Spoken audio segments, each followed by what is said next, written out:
नमस्कार। जनता पॉलिटिक्स में आप सबका स्वागत है। आज एक महत्वपूर्ण विषय पर चर्चा करेंगे जिससे शायद कुछ लोग सहमत होंगे और कुछ लोग असहमत। विषय है अखंड भारत और हिंदू राष्ट्र। आप समझ ही सकते हैं कि कितना महत्वपूर्ण विषय है। यह तो हम सभी जानते हैं कि पहले संपूर्ण हिंदू धर्म जम्बू द्वीप पर शासन करता था, फिर उसका शासन घटकर भारतवर्ष तक सीमित हो गया। फिर कुरुओं और पुरवों के बीच जो लड़ाई हुई, उसके बाद आर्यावर्त नामक एक नए क्षेत्र का जन्म हुआ, जिसमें आज के हिंदुस्तान के कुछ हिस्से, संपूर्ण पाकिस्तान और संपूर्ण अफगानिस्तान का क्षेत्र था। लेकिन मध्यकाल में लगातार आक्रमण, धर्मांतरण और युद्ध के चलते अब घटते घटते सिर्फ हिंदुस्तान बचा है। अखंड भारत की बात करें तो सबसे पहले अखंड भारत का आह्वान चाणक्य ने किया था और उन्होंने अपनी बुद्धि से चंद्रगुप्त मौर्य के साथ मिलकर एक बार फिर भारतवर्ष को एकजुट कर एक छत्र के नीचे लाकर खड़ा किया था। बाद में सम्राट अशोक तक तो राज्य अच्छे से चला, लेकिन अशोक के बाद भारत का पतन होना शुरू हुआ क्योंकि अशोक ने बौद्ध धर्म अपना लिया था। नए धर्म और संस्कृति के अस्तित्व में आने के बाद भारत पर पुनः आक्रमण का दौर शुरू हुआ और फिर कब उसके हाथ से सिंगापुर, मलेशिया, ईरान, अफगानिस्तान ये सब छूट गए, पता ही नहीं चला। और उसके बाद मध्यकाल में संपूर्ण क्षेत्र में हिंदुओं का धर्मांतरण किया जाने लगा और अंततः बच गया हिंदुस्तान। इसके बाद अखंड भारत की अलख जगाई विनायक दामोदर सावरकर ने, जिन्होंने मंत्र दिया था कि आओ हम अर्जित स्वतंत्रता को मजबूत करें और अखंड भारत बनाने का संकल्प लें। पंडित दीनदयाल उपाध्याय ने भी कहा था कि अखंड भारत केवल एक विचार नहीं बल्कि एक सुविचारित निर्धारित लक्ष्य है। अरविंदो घोष का कहना था कि मैं स्पष्ट रूप से कल्पना कर सकता हूँ कि भारत माता विश्व गुरु के पुनः एकीकरण के बाद फिर से सिंहासन पर विराजमान है। सावरकर ने जब अखंड भारत की कल्पना की थी तब उन्हें नहीं पता था कि भारत दो टुकड़ों में बंटकर पाकिस्तान और बांग्लादेश को दे बैठेगा। लेकिन यह मुद्दा कुछ वर्षों से बहुत प्रचार में है और सभी सनातनी हिंदू इसे सोचे समझे बिना आगे बढ़ाते जा रहे हैं। तो मेरी विनती है कि एक बार इस मुद्दे पर विचार तो कर लीजिए, फिर निर्णय लीजिए कि हमारी मांगें क्या होनी चाहिए और क्या नहीं। एक प्रश्न है मेरा कि क्या हिंदू संगठनों को अखंड भारत के साथ साथ हिंदू राष्ट्र भी चाहिए? अखंड भारत यानी अफगानिस्तान, पाकिस्तान, म्यांमार, बांग्लादेश, श्रीलंका, नेपाल, भूटान तक इन सभी देशों में सिर्फ एक ही सरकार हो। यह सारे देश अखंड भारत के अंतर्गत आते हैं। आप सोच रहे होंगे कि पूर्व में अखंड भारत पर सिर्फ एक हिंदू राजा ने राज किया होगा, मगर ऐसा नहीं है। हाँ, यह कह सकते हैं कि अशोक ने अपने शासनकाल में बतौर राजा भारत के सबसे अधिक भूभाग पर शासन किया। इसके बाद से जितने भी राजा हुए, चाहे वह महाराणा प्रताप हो या छत्रपति शिवाजी महाराज, मगर कोई भी हिंदू राजा अशोक से अधिक भूभाग पर शासन नहीं कर सका। भारत का इतिहास बताता है कि हिंदू राजा कभी भी आपस में मिलकर नहीं रहे। इन राजाओं का आपस में मिलकर न रहने के कारण ही भारत मुगलों सहित अंग्रेज़ों के शासन का गुलाम हुआ और भारत ने सदियों तक यह गुलामी की बेड़ियां पहनी। आज पाकिस्तान हो या अफगानिस्तान या बांग्लादेश या म्यांमार, सभी देश अलग अलग राष्ट्र के तौर पर समस्त विश्व में अपनी पहचान बनाए बैठे हुए हैं। ऐसे में समझ में नहीं आता कि हम इन सारे देशों को कैसे मनाएंगे, कैसे इन्हें अखंड भारत की परिकल्पना बताएंगे? आप स्वयं सोच के देखिए, क्या आज के समय में अखंड भारत की कल्पना करना एक मूर्खता नहीं है? क्या भारत अखंड भारत के लिए पाकिस्तान, नेपाल, भूटान, बांग्लादेश, श्रीलंका, म्यांमार जैसे देशों पर आक्रमण करेगा या फिर उन्हें मनाएगा? तो कैसे मनाएगा? क्या हिंदू संगठनों की कल्पना जो अखंड भारत की है उसको ये सभी देश स्वीकार कर पाएंगे?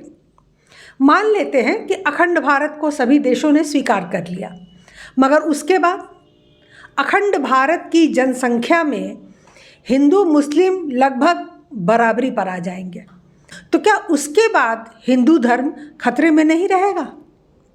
क्योंकि वर्तमान में भारत के हिंदुओं को भारत में निवास कर रहे 25 करोड़ मुसलमानों से ही दिक्कत है। अभी भारत में लगभग 100 करोड़ हिंदुओं की जनसंख्या है। अगर अखंड भारत बनता है तो फिर हिंदू और मुस्लिम जनसंख्या में ज़्यादा अंतर नहीं रह जाएगा। अगर अखंड भारत बन जाता है तो फिर उसे हिंदू राष्ट्र कैसे घोषित किया जाएगा? अखंड भारत में मुसलमानों की जनसंख्या इतनी अधिक होगी कि वह हिंदू राष्ट्र के खिलाफ आवाज़ उठाएगी। तो क्या हमें अखंड भारत के साथ साथ हिंदू राष्ट्र भी चाहिए, या सिर्फ अखंड भारत हो जाए तो पर्याप्त होगा? योगी आदित्यनाथ जी ने एक इंटरव्यू में कहा था कि पाकिस्तान धरती पर बोझ है, वो जितनी जल्दी खुद को भारत में समाहित कर ले उतना ही अच्छा है। लेकिन क्या आप पाकिस्तान के लोगों को भारत का नागरिक बनाना चाहेंगे? क्या वो किसी भी देश के साथ मिलकर रहने वाले लोग हैं? उन्होंने वहाँ हिंदुओं के साथ क्या किया ये जग जाहिर है। फिर ऐसे जिहादी मानसिकता के करोड़ों लोग अगर भारत में शामिल हो जाएं तो क्या होगा?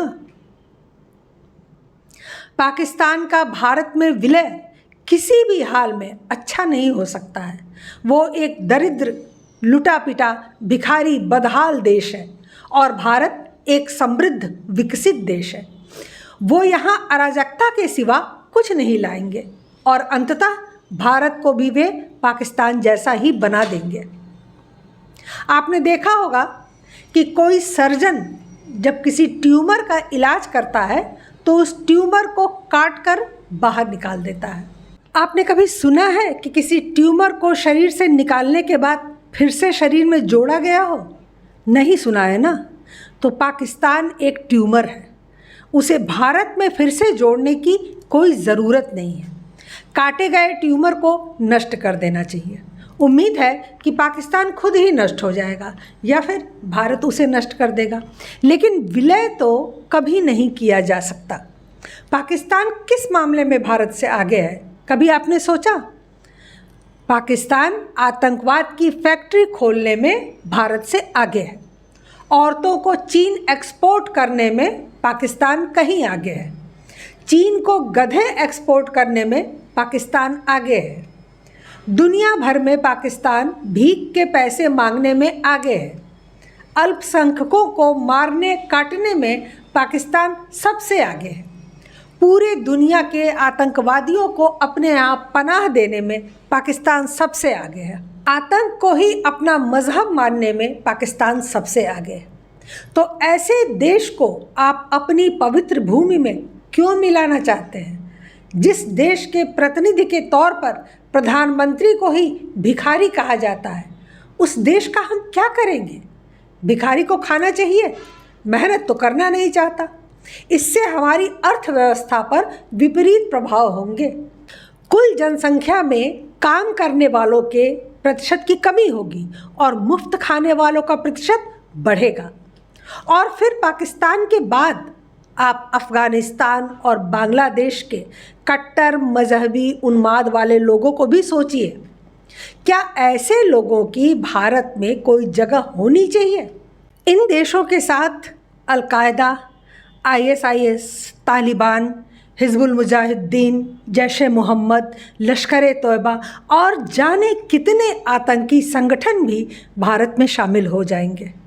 एक PFI से निपटने में तो सफलता मिल सकती है, लेकिन इतने संगठनों के जिहादी अकल्पनीय है।